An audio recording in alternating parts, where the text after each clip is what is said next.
waxaa qaybta koowaad inoo bilaabaya Dr. Maxamed Aadan. بسم الله الرحمن الرحيم. السلام عليكم ورحمة الله تعالى وبركاته. ماذا شوي سلامتي. waxa kale oo aan aad ugu mahadnaqayaa Inspire Group dhalinyaro aad u tayo badan aad aanu saaxiib u nahay waxaan u malaynayaa waxa ugu yar Samiir oo aanu 2 bilood ka yaray ka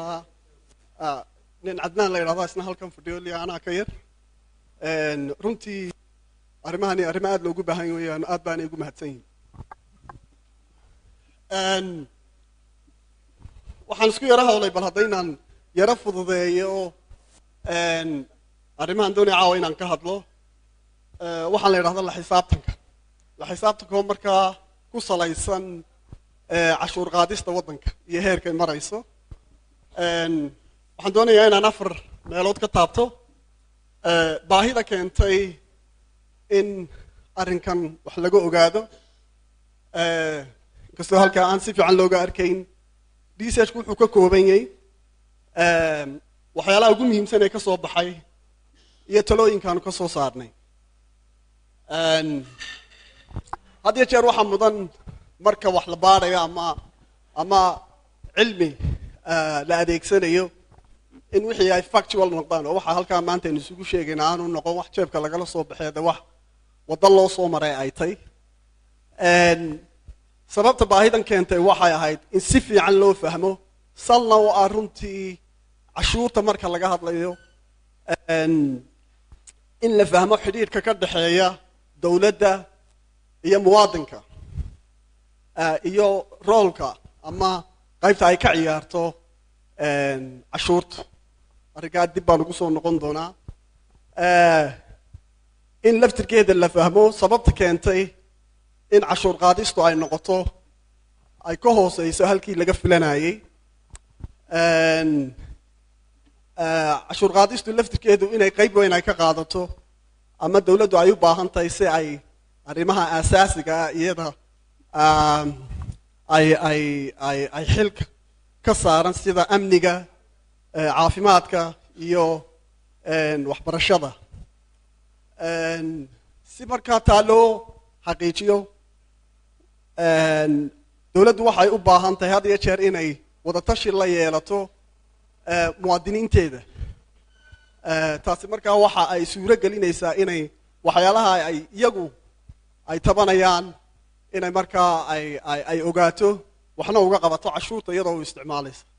arrimahaas runtii sababay inaanu arrinkan muddo ilaa 2 sanado ka shaqayno waxaanu la hadalnay adu ilaa 40 qof oo dadkan cashuurta gura ah oo meelo badan kala degan oo meelo badan waxa la kala degan kana shaqeeya 6 gobol ee Soomaaliland ba waanu ka shaqaynaynay waxaana maalgeliyay hay'adda la yiraahdo DFID waxyaalaha ugu muhiimsan ee ka soo baxay waxaanu ogaanay in marka cashuurta aynu ka hadlayno wadankeena ama Soomaaliland in sidii walaalkaygii hore magaciisa baa iga lumay sheegay systemkan aynu isticmaalnaa in systemkii aynu kala hadlay dawladdii siyaad barrawiyay ka waa outdated waxa kale oo aanu ogaanay inaanu xidhiidh ka dhaxayn waaxyada cashuuraha gura taasi markaa waxay adkaanaysaa in la ogaado cashuurta rasmiga ee wadanka soo gasha waxa kale oo aanu aad u fahanay in ay jiraan inaanay jirin wax la yiraahdo procedures ama habdhaqan lagu diiwaan geliyo cashuuraha waxyaalahaas oo dhan markaa waxay sabab ama sal u noqonayaan in cashuurihii si yar lagu lunsan karo oo markaa aan dadkii lala xisaabtami karin waayo damaba jiro hab lagula xisaabtamo arrinka kale aanu aad u ogaanay waxa weeyaan in dawladdeenu ay meelaha qaarkeed ay aad u liidato imika haddii aan soo qaato darafyada laga hadlay darafyada markaan leeyahay waa center iyo periphery buu ingiriisiga lagu yiraahdaa darafyada markaanu ka hadlayno waa awdal iyo sool iyo sanaag iyo meelaha oo runtii marka case aanu aad u baadhnay oo magaalada Laascaanood ku salaysnaa waxaanu ogaanay in halka 4 afar aan idhaahdo xukun cashuurta la siiyo somaliland khaatumo soomaaliya iyo puntland waxaa isweydiin mudan waxa sababay adeega markuu qofku adeeg waayo waxa uu raadsanayaa halka ugu habboon ama halka ugu dhow ama halka adeeggaa uu ka helayo eegi maayo waxa reer somaliland baanay ama reer puntland baanay ama reer khaatumaanay ama reer soomaaliyaanay ciddaa adeegiisa u fulinaysa ayuu wax la qabsanayaa markaa xidhiidhka ka dhexeeya markaa sababtay muhiim u tahay in xidhiidhkaa la wanaajiyo ka dhexeeya muwaadinka iyo dawladdu tanaa u tusaale ah waxa kaloo aanu aada u eegnay marka laga hadlaayo cashuuraha waxaa ka jira cadaalad xumo badan baa ka jirta islaanta tamaandhada ku iibinaysa suuqa haddii ay cashuurta bixin weydo askariga intuu yimaado waxay haysaba inuu ka laado waxba kuma aha sharaa'ig waaweyn oo caama oonu naqaano cashuurta tii laga doonayay ma bixiyaan runtii ma bixiyaan oo keliya maaha xataa waxay awood u leeyihiin in cashuurta sideedaba looga saamaxo waxyaalaha lagu marmarsoodo waxaa ka mid ah in dawladda laftirkeedu farta ay ku fiiqaan ay idhahdaan haddaanu cashuurtii bixinno wax lagu qabanaya ma aragno taasi markaa waxay keentay in ay iyagii ay mashaariicda qaarkood ay fuliyaan mashaariicda qaarkood ay maalgeliyaan ay meelaha qaarkood ay iyagu xilkii ay dawladdu ay lahayd runtii ay la wareegaan ay qabtaan taasi markaa waa inaynu fahanno inay carqalad ku tahay dawladda ama roolkii ay ciyaari lahayd meesha uu ka baxayo maxaa abuurmaya waa wada garan kartaa maan u malaynaya in markaa awooddii ay ka wareegto dawladda markaa ganacsatadii ay waddanka ay maamulato taasina waxay ku tahay runtii dee lafdhab jab bay ku tahay igana raalihaada waa markii ugu horreyseen somaliland aan soomaali aan wax ku soo jeediyo marka waa it's a new start for me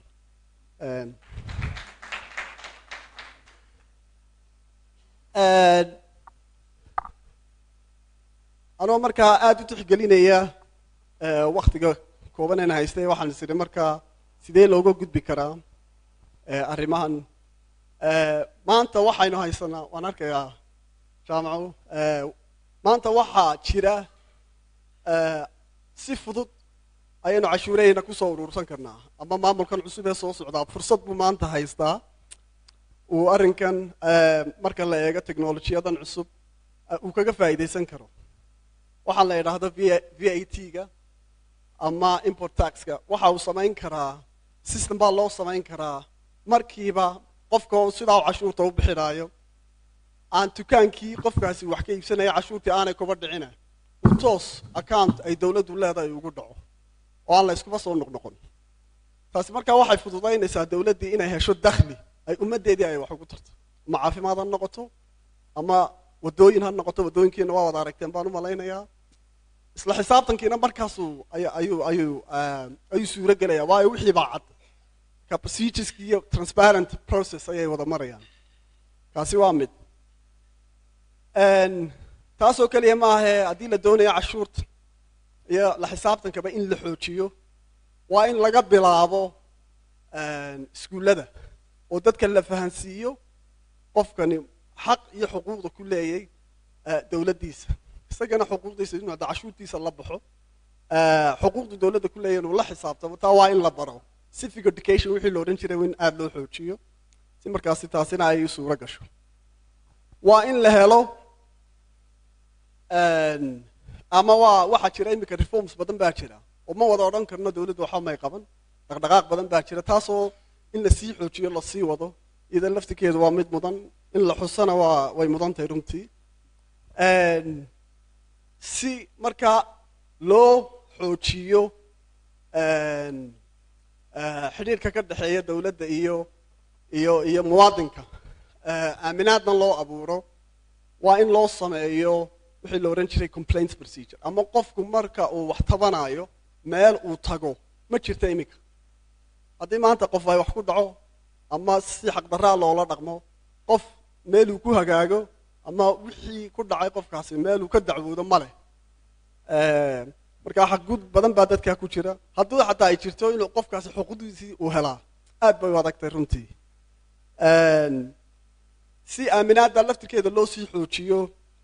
waxaa dowladdan cusubi ay samayn kartaa inay committeeyo ama wixii la odhan jiray kulanno joogto ah oo xog uruuris ay ku samaysanayso si markaa ay u fahanto baahida dabta ah ee muwaadiniinteedu ay qabto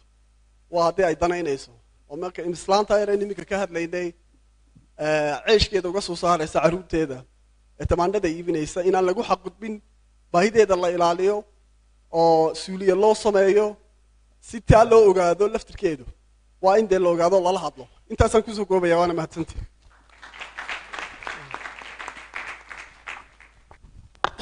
aad baad mahadsan tahay maxamed waan ogahay in research muddo dheer socday baaritaankiisa 10 daqiiqo lagu soo bandhigaa laakiin waxaan aad ugu faraxsanahay inaad yoolkaagu noqday halka looga dhaqaaqi karo halkan oo islaadiskaas gabagabadu ahaa kii aynu caawa u wada joogno oo ah maxaynu faraynaa halkee looga dhaqaaqaya halkan haddii ay cashuurtii halkaa marayso dhowr laba dhinacoo kale aynu ka eegi doonaa mid waxay noqon doontaa dhinaca dowladaha hoose iyo halka ay ka unkumayso noloshu inay ka unkumayso aynu ka hadli doono iyo deegaanka laftiisa inaynu eegno haddii aanu deegaanku sustainable noqonin inaan meel la tegaynin oo lagu noolaanin marka waxaan ku horreysiinayaa habeen wanaagsan dhammaantiin waan idin salaamayaa martidiina sharafta leh inkastoo halkan ka kacay mise uu soo noqday aad baan u salaamayaa professorka waa markii ugu horreysay aan anigu arkay wejigiisa waan ku salaamayaa aad baan ugu faraxsanahay inaad halka joogto iyo dhammaan dadka kale halka jooga walaalkay Jamaal oo kala lunay for a long time na inuu halkan fadhiyo aad baan ugu faraxsanahay caawa isku panel okay haddaba aniga waxa weeye waxaan ka hadli doonaa dowladaha hoose maxay sameeyaan iyo maxaynu xaq ugu leenahay horta marka ugu horeysa oo anigu waxa igu kalifay waxa weeye wax aniga igu yimi igu dhacday waxa weeye inaku adeega dowladaha hoose loo sameeyay ama aynu leenahay waxaad moodaa inaynaan fahamsanayn inaynaan ogeyn inaynaan warka haynin dowladaha hoose sida uu ogtihiinba waa lafdhabarta wadanka waa lafdhabarka degmada waa lafdhabarka gobolka wax kasta oo baahi aan u qabno waa inay iyagu sameeyaan laakiin nasiib darrada dagaalada iyo burburkii keentay waxaad moodaa in la kala jiitay adeegii bulshada waxna ay ku carareen central government-kii oo kor u kaceen iyagiina ay u qaateen inay mas'uul ka yihiin inay wadooyinka yara hagaajiyaan inay wax nadiifiyaan inay wax fiiqaan runtiina ma aha haddaad eegto xeerarkooda xeer 23 oo kale waxa ugu yaala adeega bulshada waxyaabaha ugu badan inay iyagu mas'uul ka yihiin hadday tahay dugsiyada primary-ga dugsiga hoose dhexe hadday tahay caafimaadka primary-ga MCH-yada biyaha waxaasoo dhan wadooyinka waxaasoo dhan iyaga ayay u fasaxday inay samayso laakiin waxa dhacday inay dhibaatada weyn ee timaada waxa weeye inuu wasiirkii ku dhagan yahay oo Hargeysa la fadhiyo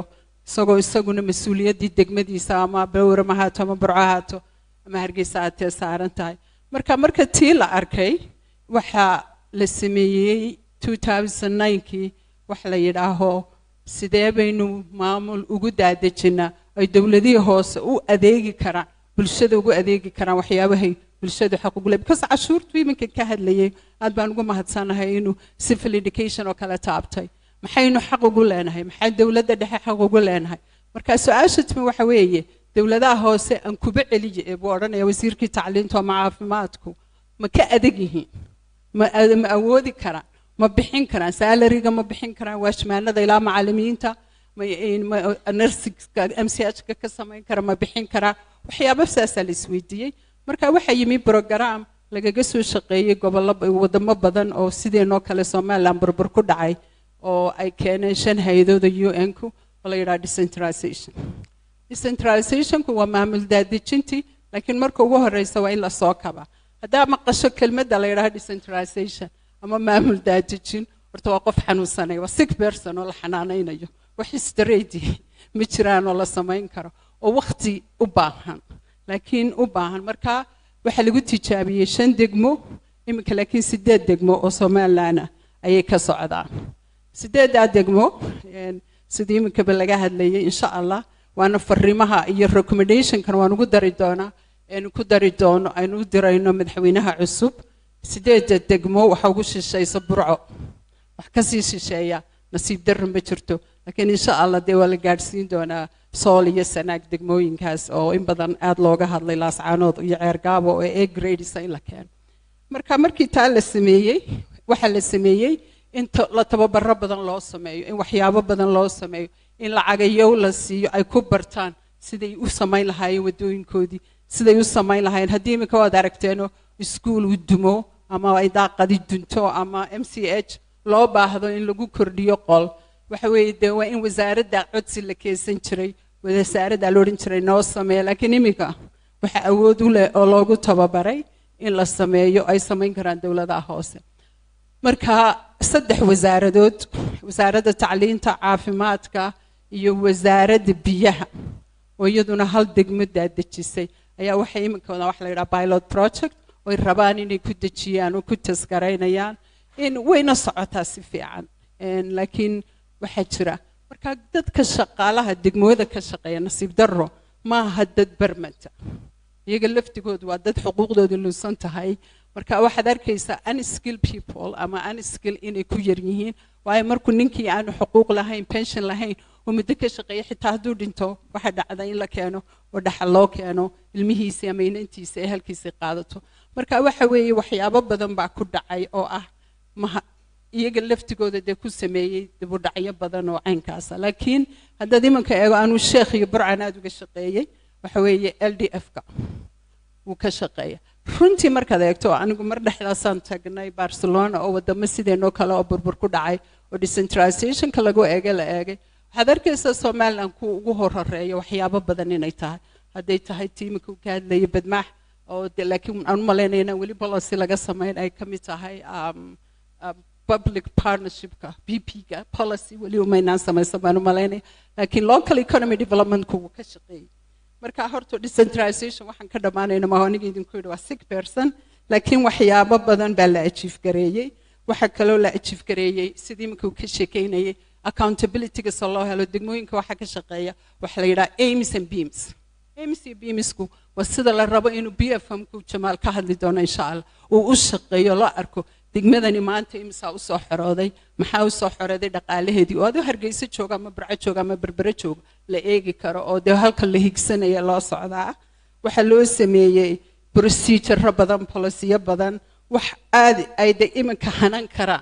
runtiina iminka 3 degme lagu dajiyo caafimaadka waxbarashada ay ka mid yihiin Berbera Burco Boorame activity-yadii si fiican bay wadaan wasaaradaha oo lagu sii dajiyo oo kalaga bilaabay macallimiintii in furniture-kii iskuulada MCH-yadii inay ama dhisi karaan ama ay qalabka keeni karaan marka mar walba waxa la iskugu yimaadaa la isugu dhacaa waxa weeye maxay central government-kuna leedahay local government-kuna maxay leedahay confusion-ka ugu badanina waa taatu ka yimaada marka wasaaradda tacliinta kale haddaad qaado iskuulkii curriculum-kii macallimiintii training-kii yadaa leh waxaa laga rabaa dawladaha hoose inay ka adkaadaan inay extension classes samayn karaan inay samayn karaan haddii in loo baahdo I know marka on ku dhaqsanay you're going to give me 3 minutes insha Allah waxa weeye laakiin challenges-ka ugu badani horta achievement-ka la sameeyo waa kuwa challenges-ka ugu badan in ka hadlay waxa weeye waa lack of accountability-ga wato iminka ka hadlayay isagu yaa la xisaabtamaya yaa eegaya way qofku markuu meeradu waa aragteen golaheena deegaanka waa ka warhaysaan waxa weeye qof laba wuxuu haystaa dawladda hoose xafiis isagu keligii leeyahay tahay central government-kiina sidii loo rabo lama xisaabtanto marka waxyaabahan rabno in the future-ka ama dawladda cusub ka hadasho waxa jira opportunities badan oo u yaala opportunities-ka waxa ka mid ah waxa jira decentralization-ku markuu wasaaradihii wada shaqeyn waayeen si fiican waxa la sameeyo dawladdan berrito xilka wareejinaysa samaysay waxa la yiraahdo champion office madaxweyne ku xigeenka hoos yimaada iyo technical group qola la yiraahdo oo ka kooban DG-yada ka shaqeeya arrimaha bulshada caafimaadka tacliinta biyaha waxa kaloo la sameeyey sector ministersku iyaga laftigooda waxay sameeyeen istaraatiijiyo badan waxaa la sameeyey national policy for decentralization oo u baahan iyada la eego xeer 23 in dib loo eego waxaa aad u muhiima oo iminka January dhammaystiri doona waxa la yidhaha DDF-ku waxa weeye district development framework waxa weeye hagaha horumarinta degmada waa kala rabo national planka in lagu lingareeyo oo adigoo Hargeysa joogaba aad garan karto degmo ABC ama degmada Burco ama Hargeysa ama Berbera waxay u baahan tahay waayo iminka daatiyo dhan baa la soo uriyay villageski baa la tagay waa wax aad iyo aad inoo anfacay haddaad xitaa Nairobi joogto meel kale haddaad joogto aad ogaanayso baahidu ma caafimaad baa u baraato ma tacliin baa wajinayso marka taasi waa markii ugu horeysay labadaas isku beegmeen waana good opportunity dawladda cusub ee iminka ay haysato haddii dib u eegto waxa kaloo jira maxay tahay local institute la rabo in la sameeyo oo insha Allah sameyn doonto sanadka soo socda lagu horumarin doono dawladaha hoose iyo shaqaalahooda recommendation kaanu waxaan uga soo qaaday iminka anigu waxaan la shaqeynaya 5 sano iyo bar mise 5 sano wasaaradda arrimaha gudaha oo la fadhabarka ka ah waxa la yiraahdaa dawladaha hoose oo iyadu line minister oo ah nasiib darro weeye waxa soo maray 4 wasiir iyo 4 DG in 5 years waa in aanay waxa soo kala daanay dhicin oo la geeyo tayadoodii le DG wadi kara isku wadi kara haddana waxay leedahay wasaaraddu qayb dhan oo u xisaabsan la yiraaho local waxa weeye director of local governments oo tahay inuu local governments ka dhan hantiyo taasina loo fiirsado oo dadkeedii dhalinyaradeedii dadkeedii wixii oo dhan la geeyo oo u baahan in kor u qaad la sameeyo taasina aad bay muhiim u tahay dadka qaar baa waxay yiraahdaan may waxay u baahan tahay dil la doonayo degmooyinku inay kor u soo kacaan recommendation-ka ku dara oo had iyo jeer recommend gareeyeen laba wasaaradood laga dhigo oo la sameeyo wasaarad local governments ka shaqeysa oo urban planning-na lagu daro anigu on my own beliefs-kayga waxaan sameeyeen laakiin waxaan geyn lahaa dadkii tayadeeda leh ee kaga shaqaysiin lahaa because inaan small government samayno iyo inaynu wasaaradihii haddana sii kala qaybino waxay ku qurux badan tahay in dadkeedii tayada lahayd insha Allah ay geeyaan oo lagu sameeyo oo laga dhigo wasaaradda qaybta la xoojiyo maxay tahay u qaabilsan dawladaha hoose civil education kala badiyo oo ku arkaya oo qoslaysa Allah you God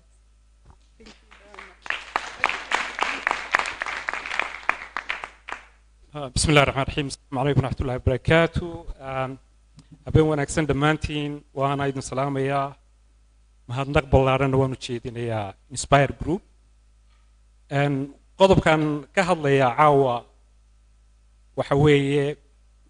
وحود دارين أما فرين تاس واحد دارين تسيدي دريال كديجان كو ودب دحاد وقول نقول لها هرو مركين مركين لبضو إسكاشدان ayaa la helayaa waxa la yiraahdo sustainable development ama harumar joogtaysan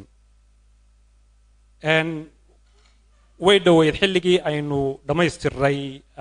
Somaliland Development Plan second Somaliland Development Plan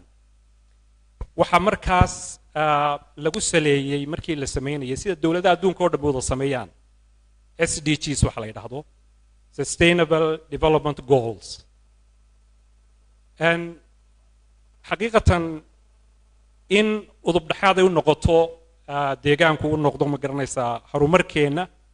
وحن كل هالكن كحصيا مهد نوتشيدنا يا دكتور سعد علي الشري أو مركي وزير كان نقطة مقرنيسا جوني أساري سيكتور كإنفايرمنت ومركا كده جاي بالرجارة سي واتنشن كدتك وقبته وايو ما garanaysa meeshuu kaga jiro horumarka sustainable development marka laga hadlaayo ama horumarka joogtaysan development beriga hore waa la oran jiray horumar kastaana ma aha mid sustainable and that's why marka imika loo wareegay wax la yiraahdo sustainable development caawo dhan waxaynu ka hadlaynay horumar waxa la samayn doonaa haddii aanay waafaqsanayn environmentka ama daryeelka maaragtay environmentka waxa weeye sustainable noqon maayo waxa la yiraahdaa 3 bilar ayuu sustainable development ku leeyahay 3 bilar waxay kala yihiin marka ugu horeysa horumar weynu doonaynaa waxa weeye waa economic development horumar waa waxaynu doonayno aynu magaranaysaa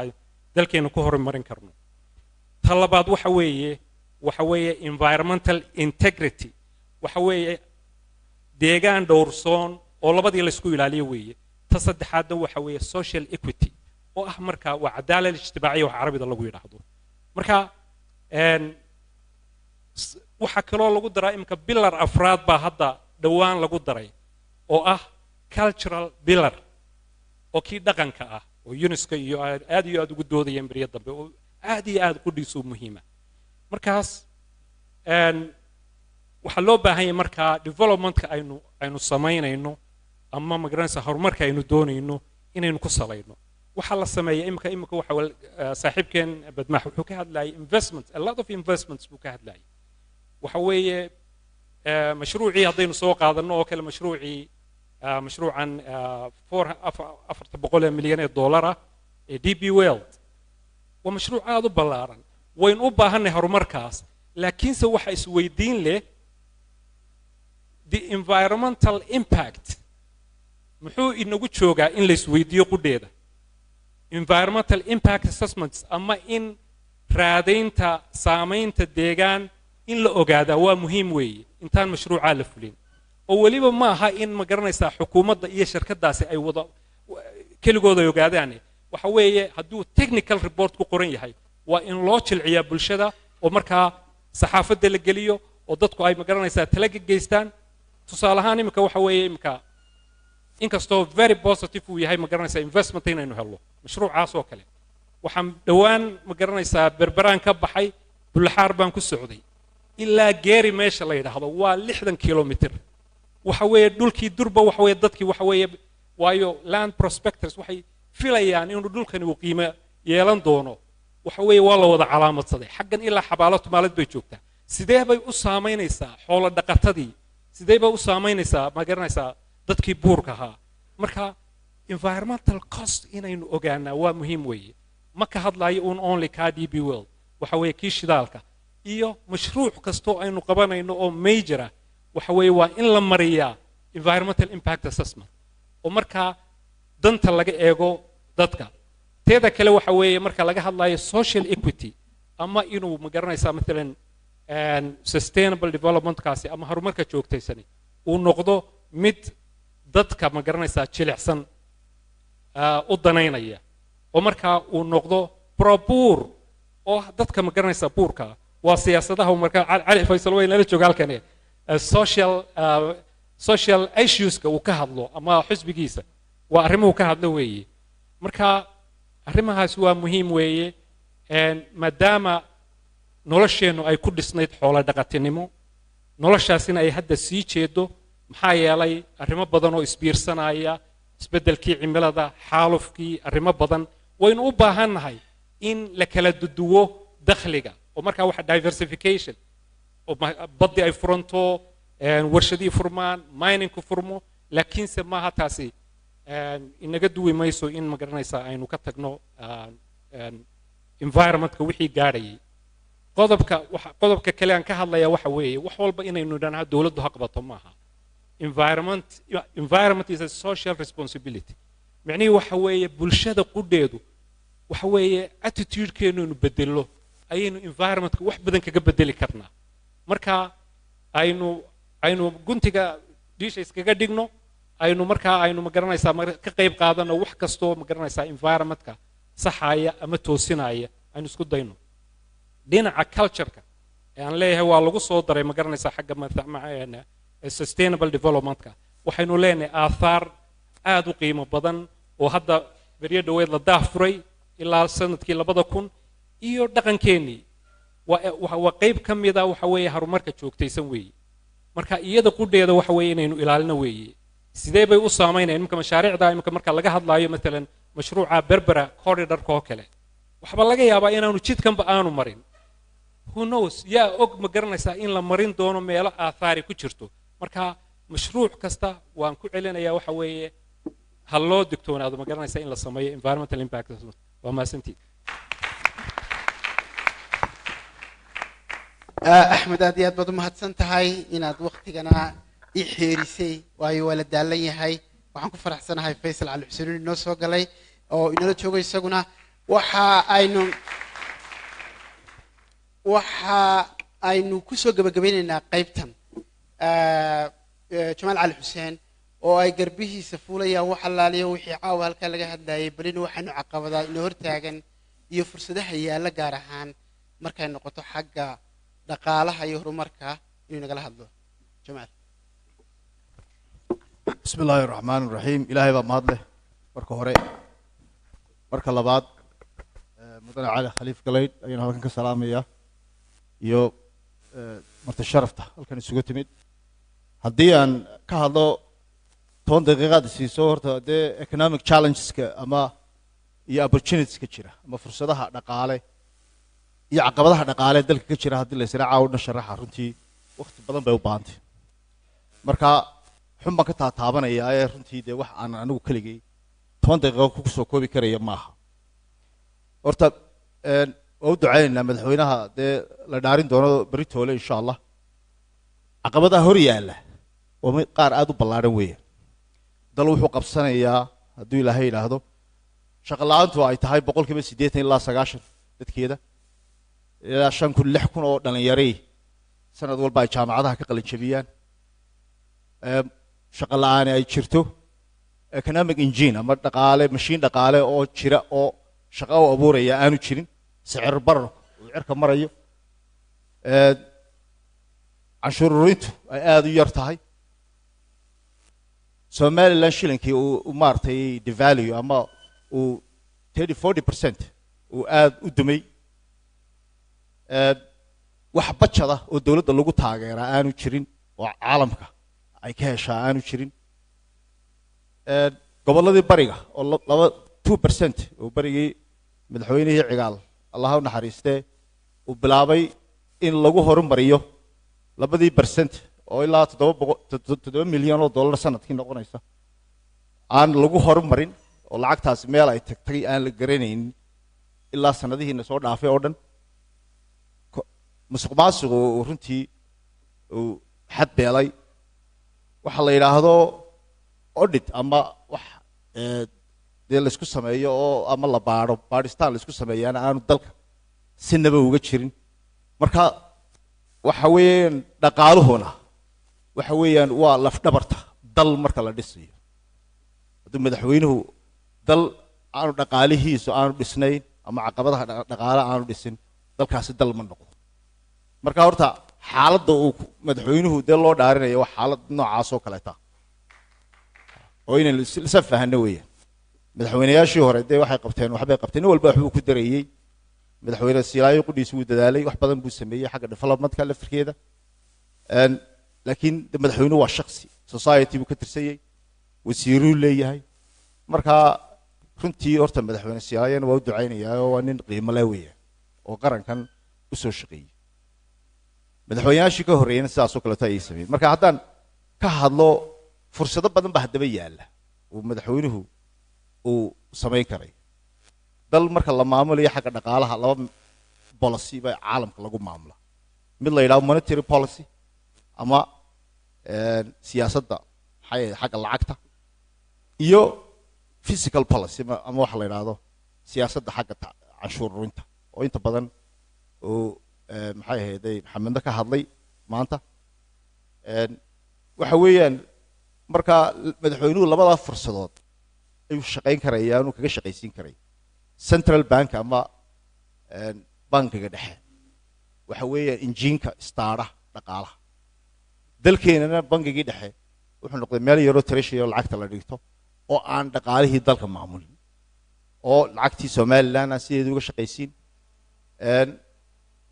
dollarkii ama wadanku wax reserve ama aan leenahay ma jiro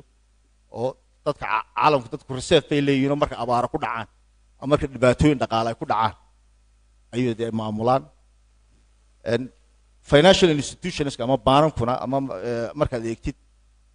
dal marka la maamulayo one third ama boqolkiiba hal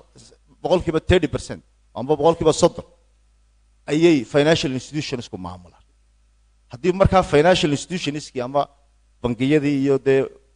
xaggii dhaqaalaha dadkii maamulayay aanu aad u shaqaynayn waxay ka dhigan tahay boqolkiiba 30 dhaqaalaheennii oo hurda tusaale ahaan haddaan ku siiyo waxaa laga yaabaa imika waxaasoo lacag aynu raadinaynaa dowladduna iyadoo ta shaqo abuurka inta badan samaysa maaha waa private sectorka weeyaan laakiin dowladda environmentkii bay u samaysaa private sectorku uu ku noqon lahaa mid wax soo saar haddii maanta aynu lacag fara badan haysanno lacagteennii laakiin ay barkimooyinka ugu hoos jirto oo lacagteennii bangiyada iska taallo oo aan laga shaqaysin waxa weeyaan taas waxay ka dhigan tahay in dhaqaalaheennii boqolkiiba 30 uu iska hurdo maanta waxaa lagu qiyaasaa depositka ama Somaliland dhex yaalla magaalada Hargeysa kaliya in lacag 300 milyan oo dollar ay bangiyada iyo dadka kale ay dhex taalo lacagta barkimooyinka iyo meelaha kale dhex taalaana iyaduna waa si xad dhaaf taasi looga shaqaysiin lahaa ayaa hadaba u baahan in la qabto madaxweynuhu hadaba ma aha hebel ku bedel ma aha wasiirro kooban dawlad tira yar oo tayar yar waxa ma way ka weyntay weeyaan waxaan u baahanahay serious reform xagga dhaqaalaha serious reform xagga cadaaladda ama maxkamadaha sharciyada sababta dadkii investorska ama dadka maal gelinaya hadday arkaan dalku inaanu xagga maxkamadaha uu ka liito oo sharcigu aanu shaqayn cid maal gelinaysa mashto qof walba wuxuu ka baqanayaa in lacagtiisu u soo noqon weydo lagu qabsado marka waxaan u baahanahay in madaxweynuhu uu eego serious reform ama dib u habeyn aad iyo aad u ballaaran oo xagga sharciga uu ku sameeyo dib u habeyn aad iyo aad u ballaaran oo xagga dhaqaalaha uu ku sameeyo markuu labadaas sameeyo oo aan ahayn hebel ku bedel iyo wasiirro tira yar iyo dhowr hebel oo meesha la keeno aan ahayn oo ka weyn oo xagga policy ka weyn markuu intaa keeno ayaa dalku uu eegi karaya marka in dadkana dib heshiisiin loo sameeyo marka dadka dib heshiisiin loo sameeyo ee dadkii tabanayay waa kii Cali Khaliif ka hadlay arrimuhu ka hadlay Cali Khaliif oo aan ku raacsanahay runtii arrimahaas oo kale marka dadkii la walaaleeyo ee sharcigeena wax laga bedelo ee dhaqaalihii laga shaqeeyo ee cadaaladda laga shaqeeyo markaas dalka ictiraaf loo dooni karay ictiraafku inuu nimanka kaba hadalama horta runtii aniga waxay la tahay ictiraafku uu fiican yahay oo inaan deed wax doonana way wanaagsan tahay laakiin waxaan leeyahay hawsha inoo taala marka hore laftirkeeda ayaa hawl aad iyo aad u ballaaran oo u baahan in dadka laga shaqeeyo haddaba madaxweynaha la dooranaya maxuu u baahan yahay ama anigu waxaan arkaa fikradihii oo dhan waynu wada haynaa dalka wax allaale iyo waxa inaga qaldan oo dhan waynu ognahay maxaa inaga maqan haddaba waxa inaga maqan waxa la yidhaha execution ama fulin wixii in la fuliyo tusaale yar baan idiin soo qaadanayaa berban buugga akhriyay la yidhaahdo who said elephants can dance buugga waxaa qoray in la yidhaahdo Julius Garner oo ahaan jiray chief executive-ka IBM kambanigii la oran jiray wuxuu ka sheekaynayaa siduu turn around ugu sameeyey ama kambanigaasi uu u bedelay waxa weeye fikrad laga qaadan karayo weeyaan qofku kambani markay tahay iyo dal markay tahay oo waxyaalaha isu dhow la bedeli karayo wuxuu sameeyey ninkaasi wuxuu yidhi aniga oo banker oo aan computeriska oo engineerna aan ahayn ayaa waxa la dhiibay kambanigii ugu weynaa xagga computeriska caalamka markii la dhiibay kambanigaasi ayaa kambaniga stock price-koodu sanadkaa waxay luus gareeyeen $6 bilyan waa 1993 markii ay luus gareeyeen ee lagu yidhi ama ay khasaareen ee lagu yidhi kambaniga haddaba dib u soo habeen ku samee ayaa waxaan eegay qorshayaasha iyo balaaniska u yaala kambaniga iyo dadkiiba sanad aan la sheekaysanayay buuri waxaan ogaaday in dadkan oo dhan ay fahansan yihiin waxa ka qaldan dadkan oo dhan qorshayaashii ay hayaan laakiin waxa qura ee dhiman ay tahay in la fuliyo buuri anigu haddaba ul baan soo qaatayo ushun baan halkan la istaagayo fuliyuun baan idhahdaa buuri oo halkaas maan ka garaacaa buuri 8 sanadood kadibna kambanigii $6 bilyan luus gareeyay ama khasaaray wuxuu faa'iiday maxay ahayd $13 bilyan ninkaasi de waxa weeyaan waad arki kartaa halku ka soo qaaday kambanigaas khasaaraha oo ahaa iyo halka uu gaarsiiyay anigu waxaan u arkaa madaxweynaha cusub sidoo kale uu wada ogay dadkeena oo la wada og yahay waxa inaga qaldan kulligeen waynu ognahay cid aan ogeyn habarta tamaandhada iibinaysa haddaad la sheegaysatid waxay kuu sheegaysaa wax somaliland ka qaldan ay kuu sheegaysaa runtii maalin walba inaynu isu qodbadayno inagu oo aynu ka hadalno waxa dal inaga qaldan maaha waxa inaga maqan waxa weeye inaynu wax fulino madaxweynahana lagu caawiyo in wax la fuliyo fulistaas waxa weeye imika waxaynu nahay imika dadka haddaad eegtid dowlad kooban ayuu doonayaa haddii berito dowladda kooban uu sameeyo ama waxa uu sameeyo qaar badan baa ka hor imanaya reer hebel dee meesha kuma jiraan meesha odhanaya ama carqalad ku bilaabaya haddaba waxaynu u baahan nahay inaynu samayno xagga dhaqaalaha runtii aad iyo aad baynu uga liidanaa waxaynu u baahan nahay inaynu dee habeen aad u ballaaran oo aynu ku samayno reform sida cashuuraha aanu urno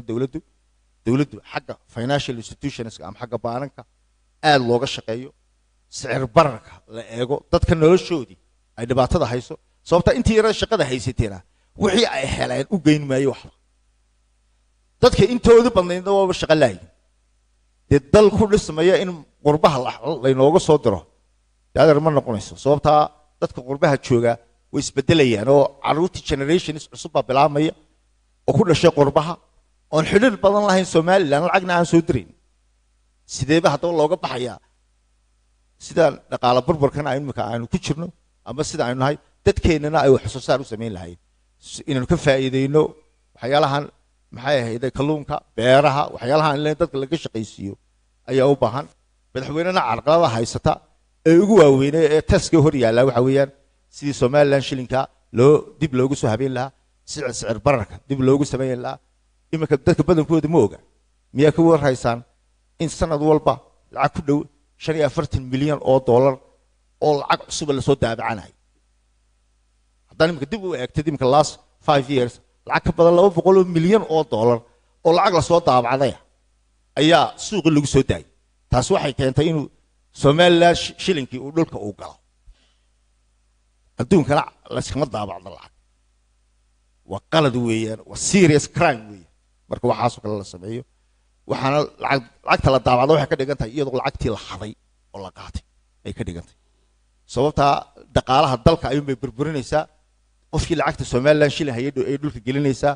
qofkii shaqaalaha ahaa ee miskiinka ahaa ee mushaharka ku qaadanayay maxay ahayd Somaliland shilin ku qaadanayay ayna lacagtiisa waxba u gooynaynin marka waxaan u baahanahay roolkii dawladnimo ee ahaa inay dawladdu markay lacag badan ururiso cashuurtii ururiso inay dadka ka kafayso waxyaalihii ahaan jiray ee ku soo korray caafimaadku inuu madax u ahaa wax maartay bilaasha in waxbarashadu ay ahayd wax bilaasha in biyuhu ahaa wax bilaasha waxyaalahaas marka qofkii miskiinka ah laga kabo inta kale noloshiisa uu dabari karayaa bay la tahay laakiin maanta haddii biyihii ay lacag noqdaan oo caafimaadkii lacag noqdo oo waxbarashadii lacag noqdo nabadgelyada aynu ku taamayno marka dambe laftirkeeda carqalad ayaa gelaysa marka dambena dalka crisis buu gelaya ictiraafka iyo waxaan aynu doonaynaana khalkhal ayuu gelaya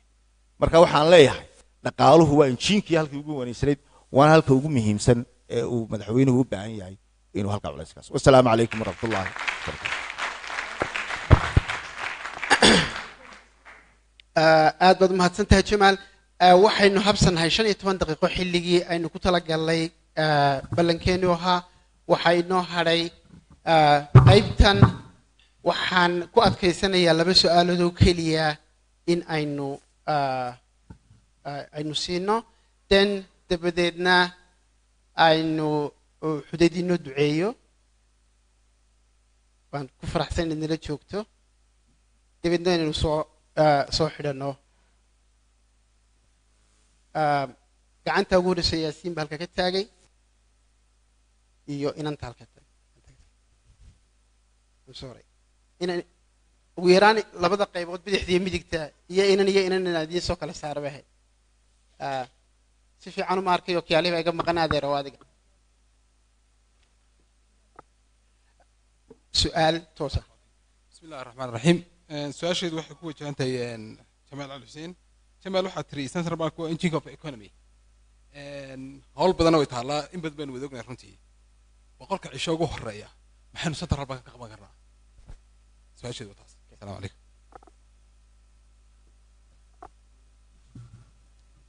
السلام عليكم سؤال ويدينيا waxaan weydiinayaa bankarka maadaama Somaliland 27 sano hadda jirto 27 sanana ay leedahay lacag ay iyadu gaar u leedahay anay jiraan baanan Somaliland leedahay waxa inta badan aan aragnaa oo la isticmaala waxa weeyaan baanan jira oo leeyihiin gruubyo ama shirkado baanankaasi waxay ka joojiyeen shaqadii dhammaan uu qaban lahaa banka Somaliland ama baananka Somaliland mid kala timid oo waxa jira lacag la isticmaalo oo money transfer saadka lagu isticmaalo waa takaliye aan sidaan anigu aaminsanahay in badan oo ila mid ah waa takaliye sixir bararka ku keentay Somaliland baska markaad raacdid baa 25% u diraysa oo ka dhiganta 2,000 oo Somaliland halka baskii aan ugu dirayna 25 senti oo dollarka Mareykanka ah adduunyada kale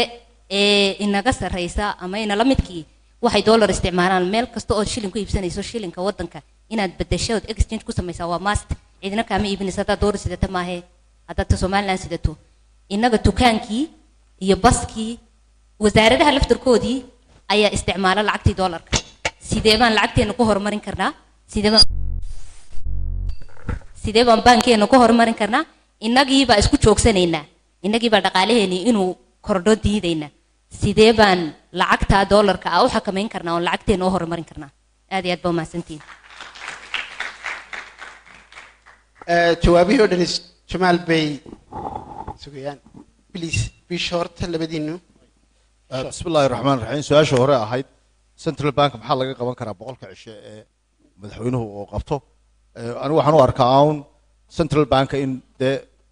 سيدان يدي بحبين لفركيس اللي قصة مايو أوديه ولا هالسيو تكي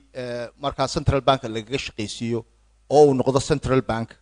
بحي هذا يسوق سيد فانكشن كي وقبل شري أما الشقة دي عالم كوك قبل شيء سنترال بانك وقفته سيد لو دقاتشين لها بقول كعشة ayaan oran lahaa in loo sameyn lahaa talabaad ee su'aasha labaadna waxay ahaydun dollarized economy ayay nahay ama dhaqaalaha dhaqaalihiisu uu dollar ku base gareysay wax kale maaha sababtu dadkiiba waxay ka aamin baxeen Somaliland shilinkii haddii Somaliland shilinkii uu hoos u degayo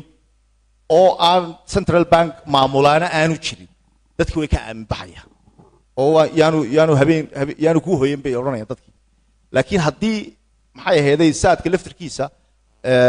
qaybtan maxay ahaydey Somaliland shilinka laga shaqaysiin lahaa in maartay anuu runtii ma rumaysni in waxa sicir bararka oo keenay dhan uu keenay inuu yahay saadka dadka qaar baa rumaysay inuu keligii yahay wax badan baa keenay sicir bararka waxyaalo badan ayaa keena oo taa aan ka hadlayay marka lacagta la soo daabacday oo kaleeto marka lacag soo daabacday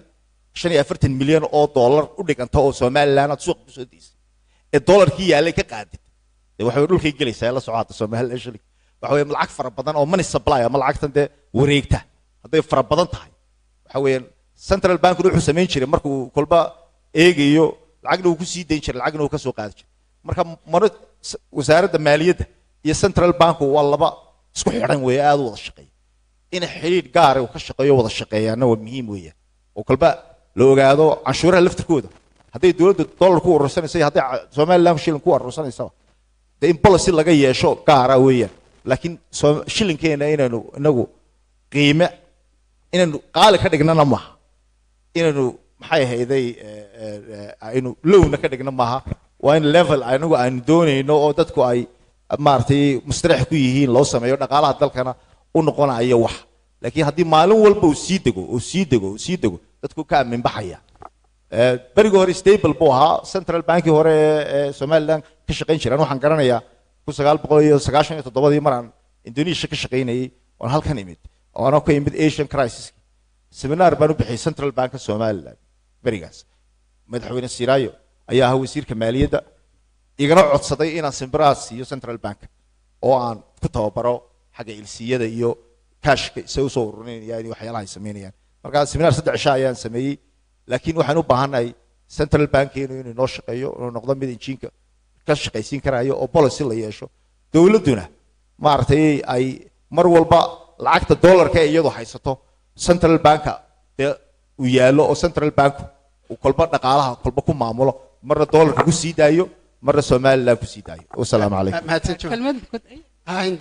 waxaan ku dari lahaa Jamaal waa runtii central bank uu ka soo shaqeeyay waxa weeye central bank iyo wasaaradda maaliyadda horta waa two different thing in la kala saaro maaliyaddu waxay tahay inay policy samayso central bankuna shaqadiisii currency-ga lacagayowga sidii loo ilaalinayo inflationka inay samayso iminka waxaad moodaa wasaaradda maaliyaddu inay wax walba isku maamusho meel ay sidaa dunida ka dhacdaana ma jirto reformka ugu badan ee wasaaradda maaliyaddu u baahantao kale waxa weeye in revenue-geed gooni loo saaro BFM-kii dib loo habeeyo loo sameeyo dabeetana ay la helo weliba budget director aan wax kala qabanin oo every 90 days kaad ka hadlaynoo kale samayn karo oran kara miisaaniyadeennii waxayd inaan 100 milyan soo saarno laakiin iminka waxaynu soo saarnay 50 milyan maxay ku dhacday halkay wax ka khaldan haddaan iminka reform noocaasa la gelin oo central banku kow ka yahay uu independent ka noqonin wasaaradda maaliyadda wixii noo shaqaynaya ma jirto aad iyo aad bay mahadsan waan ogahay weli fariinaa inoo hadhay laakiin waqtigeennii wuu dhammaaday aynu haysanay waxaan kusoo dhaweynayaa dal xudaydii inuu inoo duceeyo isagaa inoogu deeqay ducada mikrofoonka aadna wuu kaag yaalaa السلام عليكم دعاء كهر دليل يرمى جرته انت الله هدليو erayga ugu yar haddii fulin lagu daro alla loo xamaanaya ma jiraan hadal dahabaa socda hawlima socoto beriyihii kacaankaa la sameynaya baan sameeyey hees la yidhaahdo hadal yar iyo hawl badan iyo hanuunsanaan baa hore loogu gaadhaa madaxweynayaashan la sheegayo madaxweyne dembi lihi ma jiro madaxweynaha asalkiisuba waa guddoomiyaha fulinta wuxuu fuliyaa wax dadku soo diyaariyaan haddii aanay dadku wax soo qaban isagii muxuu qaban karaa kursi wuu ku fadhiyaa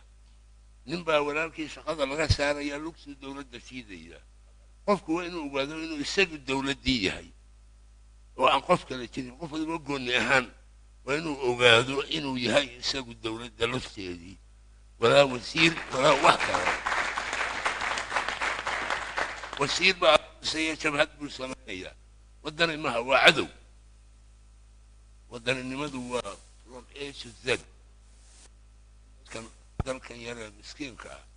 هدي هذا ما له حبل تشيدو والله فلسطين كدونا منه شو تسرع هذا القوى بلاش هوش قدرة ما قضي ما له شيء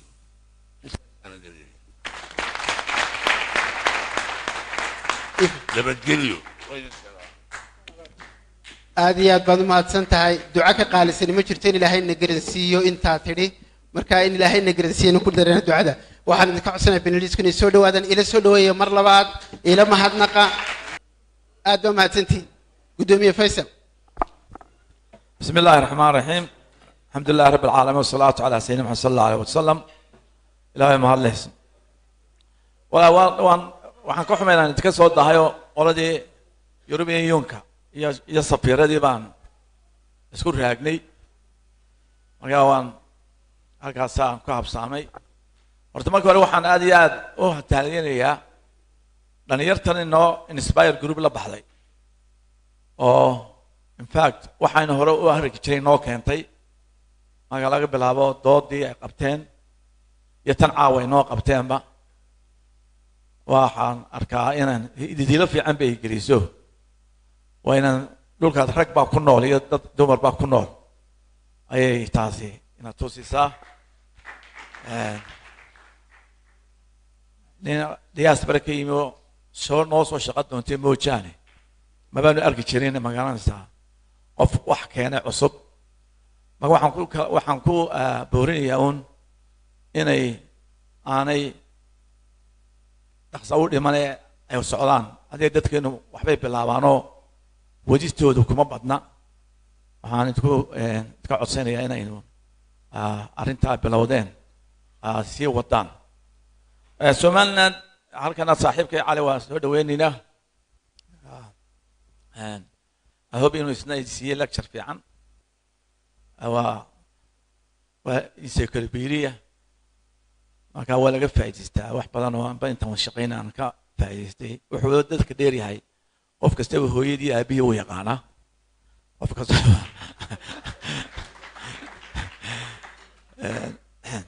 وحوي السومالند الحمد لله رب العالمين هذا دورشنا كصوبحني دورش استفعال بينه ودعلي دولتنا واسوقنا إن شاء الله تعالى إذا هي الدولة خير قبتها إنه غيره إن السومالند challenges بدنا ويجران opportunities بدنا ويجران maanta haddaad inta magaano aan somaliland aan joogay marka hore 15 jir baan kaga tegaano somaliland 93 bay igu horeysay aan ku soo noqdo marka wax badan baa aan marka hore ka aqoonin mujtamaca reer somaliland baan ka bartay marka ay bartay intaan ku jiray siyaasadda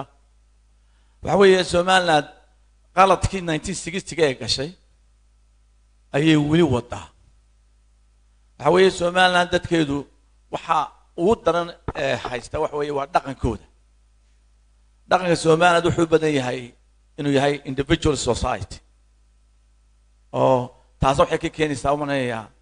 reer guuraanimadii qoyska xoolihiisa gaar u dhaqan jiray somaliland waxaanay aqoonin institution building sama taqaan but they know how to undermine 1960 dib u raacdid waxa jiray 3 jimcidood baa jiray oo u soo halgamay madax banaaninta waxa laga yaabaa generationkii inaan midna xasuusnayn lana wax markii way dhinteen markii 60kii la galay ee lagu darsamay Soomaaliya waxaad arkaysay markaa 1960kii aynu dowladnimo helno oo in Soomaaliya la mid ah moojaane wax kale oo qorshe ah oo ummadan ay dadkii leaderska hayeen ma jirin taas waxa ku tusaysaa dal baa lagu daraaye ma dal lagu daray waxa aragtoon wax alla wax condition iyo terms aan la kala sameyn waxaan weydiiyay ambassador Kayse oo aragga markaa u tacliinta badnaa oo baarlamaankana galay ayaan 2008 ku arkay Washington waxaan Ahmed Kayso waxaan maanta dhibaatada haysanaa waa 60kii aad samayseen qaladkii waxa waxaan ugu samayseen wuxuu yiri waa 3 ha baarlamaanka nin la saaxiib wada qol baan ahay meel dantiisa gaartu watay buu yiri waxaan dayaalad ku sii soconay okay aadka wad aragtay taas marka kacaan ku dhacay kacaan ku dhashay qof qoro سرير سومالا إن الدولة دي وين كتير نوع على خليفة كملها سيرايا كملها وكسو شيء قبل وقوية قفقرو حل كسرنا قبل وقوية ووحي أي كحين لو حين كهرتون وراح سومالا ويكحون تيم حادعي ما يجري مركز دقائق وكدعي سومالا تدخل قحين أيوة حلش سياسيين تيمكا غير شيخ استحقاق وسيرة دي يعني كويري warmarka shirka isku timaadaan ma tiraahan war dadkan ka soo jeednay hayay ku dambeeyay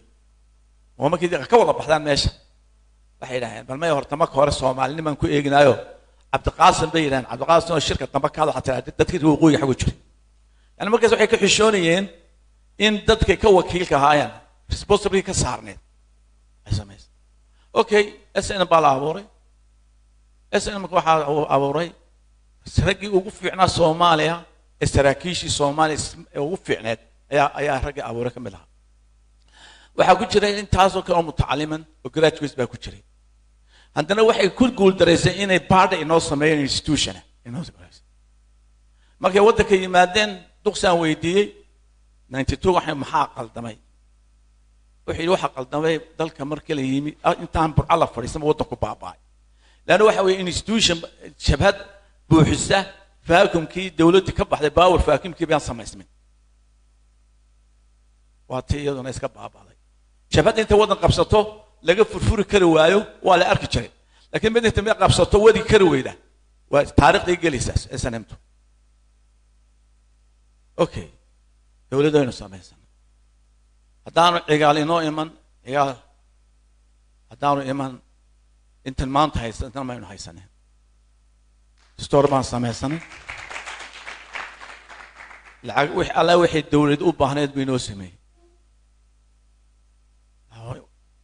كوي لسمي عندنا فرق كودجي iska soo daweyn kari waay riyaala inoo yimi riyaala wuxuu ku fiicnaa wuxuu halkiibuu ku hayey breegiisa uu qabtay han breega ayuu qabtay isagoo stagnation buu sameeyey moogta laakiin goorwar intii samaysay waa lagu soo gaadhay kulmiyaa yimi no institutionkii uu undermine gareeyey undermine baa ka dhacay maanta institution inoo samayn jiray waxa weeyana adduunku waxaynu u tahay waxay institution building and nation building bay qof aqoon dara ayada meeshii jirta waxaa jira gaab inaga maqan reer waqooyiga 1975 laga bilaabo waa kuwii carruurta iskuulada ka saaray askarta qabta gadar qabta baska u soo iibiyay carruurta maanta waxyaalaha u danay waxa weeye ina haysata waa aqoon dara weyn ma garanaa si loo rangareeyo state mujtamaciina dibadda ku baan orag eeg jaaliyad masle jaaliyad qura reer Soomaaliland shaqaysta ma jirto ummad jaaliyad samayn kari weyday may qaran dhisi karaysa ma hawd bayna ka maqan okay hada maanta waxa weeye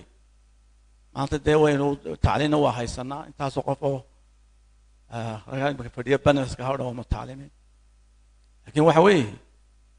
the leadership ee u baahanta leadership shapes the society Somaliland leadership ma kun wilaayada inta hadaa lagu daro Soomaaliya oo dhan ninka la yiraahdo Maxamed Xajanaa Cigaal Moojaane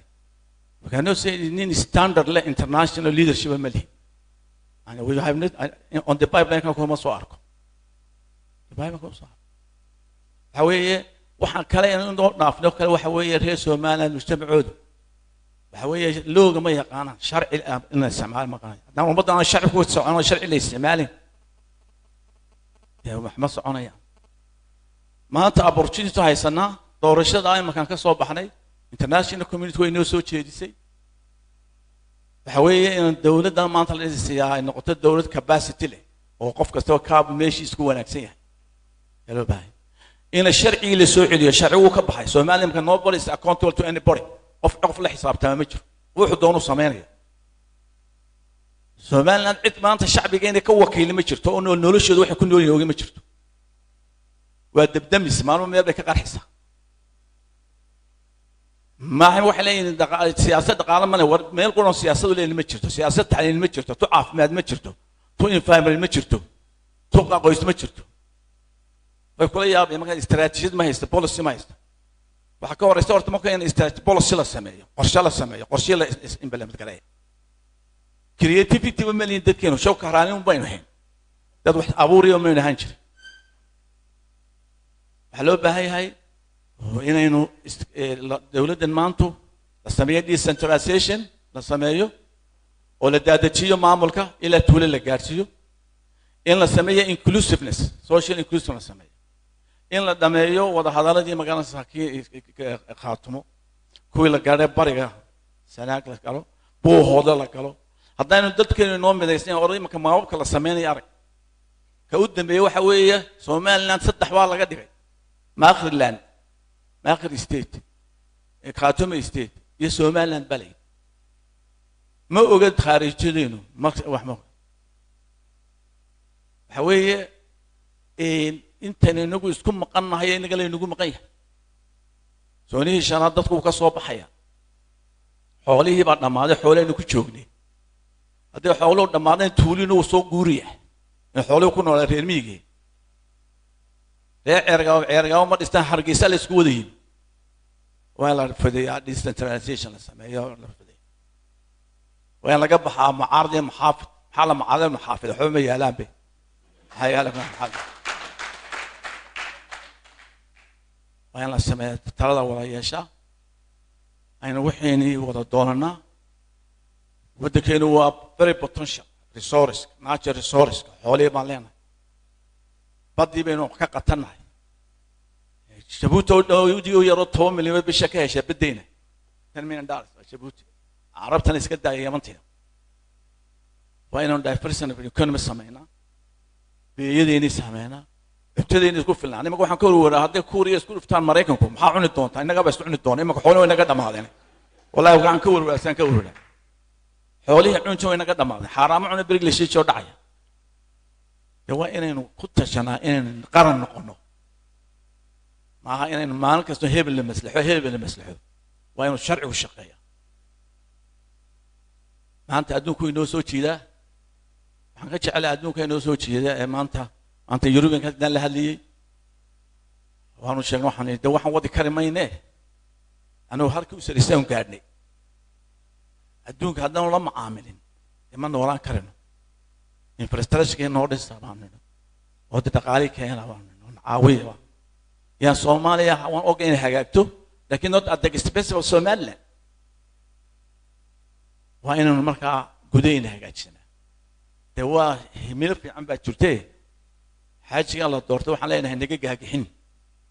hadduu gaagixiyada isaga ka mas-uula hadduu hagaajiyo anaga la wadina isaga maanta kubaddu xaggiisay taalaa annagu endorse garaynay britain waan u soo mashxaradi doonaa insha allahu tacaala dee waxa wuxuu la yimaado waan arki doonaa haddii allah yidhaahdo marka waxaan jecelahay dhalinyartiina waqti ha iska khasaarina qabiil maxbad tari maayo qabyaaladina innagayna fadhiisatay soomaali oo dhan qabyaaladii hooygeedii bay noqonay baasha aynu ka falaxalano oo ka maydhano oo dhalinyartiina baa wada iska daaya oo diaspora laga wada ka daaya marka dalkan wuxuu u baahan yahay strong leadership u baahan yahay deegaanka in laga garaaco dadka qoqaashta la qabta shaqadiina qabsada magta qaata kala qaata magta qofka shaqaysa wadaadada masaajidooda ku noqdeen qof kastoo microphone buu qaatay ma dadka la ka hagaajiya la kala hagaa marka waa insha Allah taala waxaan rajaynayaa ilaahay khayr qabto maanta waa u dhannahay labadii professor ay nagu lisinay way nagu yimaad samatriya waa kan alina waa joogaa dacil naga maqan ma jirayno wax wada qabsano oo soo celino reer waqooyinimadeeni iyo Soomaaliyaanimadeeni inagoo midaysan anteen doona Soomaaliya wax la yeelano haddii inoo dan tahay haddii kana danteenu goonimo ay tahay goonimada inagu taalaay Djibouti kama liidanee taa aynu keeno cadaalad keeno oo power sharing fiican sameeyno oo isaaqo guriga weyn iska daayay wax kasana qaaday iska daayay salaamu calaykum warahmatullaahi wabarakaatuh aad iyo aad buu mahadsan yahay gudoomiye Faysal